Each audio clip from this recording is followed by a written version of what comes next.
Hello, today I'm in Kia Stonic. In this video I'll show you steering wheel buttons.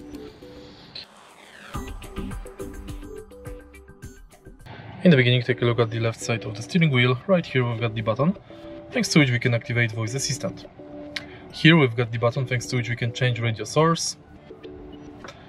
Here we've got the button thanks to which we can change radio volume and radio station. Thanks to this button we can answer the calls, and thanks to this button we can end or reject the calls. This button allows us to navigate through instrument cluster display. This button allows us to enable cruise control or speed limiter. And thanks to this panel we can manage them. Of course, if you press right here, you will use horn.